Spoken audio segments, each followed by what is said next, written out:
নমস্কার, অলুই ইট চ্যানেলে সকলকে স্বাগত। আজ আমি বানাচ্ছি পনির পরোটা। পনির পরোটা বানানোর জন্য আমি নিয়ে নিয়েছি 2 কাপ আটা ও 1 কাপ ময়দা, 1 চামচ নুন, 1/4 চামচ কালো জিরে, 1/4 চামচ জোয়ান ও 3 টেবিল চামচ সাদা তেল।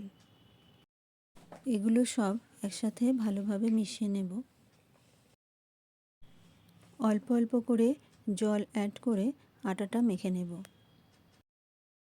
আটাটা বেশি শক্ত করে মাখবো না, একটু নরম করে মাখবো।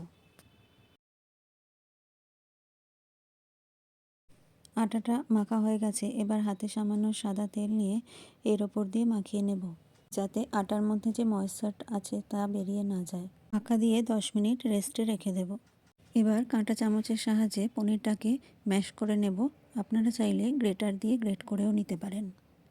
দিয়ে দেব 1/4 চামচ নুন, 1 চামচ জিরে গুঁড়ো, 1/4 চামচ লঙ্কা গুঁড়ো, 1/2 চামচ গরম মশলা গুঁড়ো। স্টাফিংয়ের জন্য আমি এখানে 200 গ্রাম পনির নিয়েছি। সব কিছু ভালোভাবে মিশিয়ে নেব।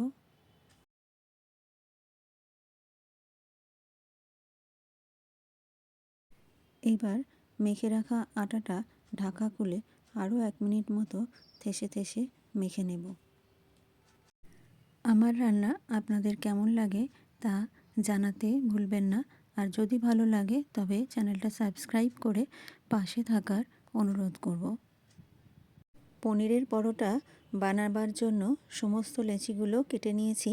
এবার একটা লেচিকে 2 হাত দিয়ে ধরে বুড়ো আঙুল দিয়ে মাঝখানটা হালকা করে চাপ দিয়ে আর সাইডগুলো হালকা করে চেপে চেপে এইভাবে ঘোরালেই লেচিটা বাটির শেপ নিয়ে নেবে।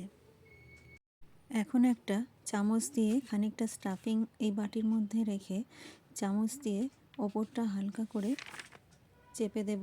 তারপর বাটির মুখটা এইভাবে বন্ধ করে দেব।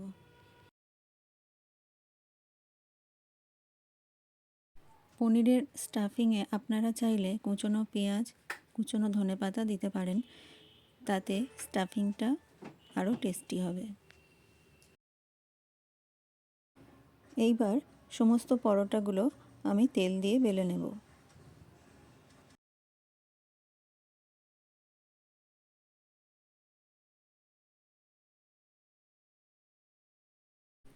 একটি প্যানে সাদা তেল দিয়ে দেব। তেলটা হালকা গরম হলে বেলে রাখা পরোটা দেব। এপিট ওপিট করে তেল দিয়ে ব্রাউন করে ভেজে নেব। আপনারা চাইলে ঘি দিয়েও ভাজতে পারেন।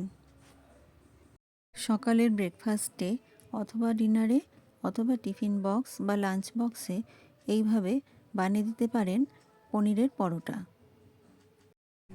চলে আসবো অন্য কোনো রেসিপির সাথে নিয়ে। ততক্ষণ ভালো থাকবেন সকলে। ধন্যবাদ।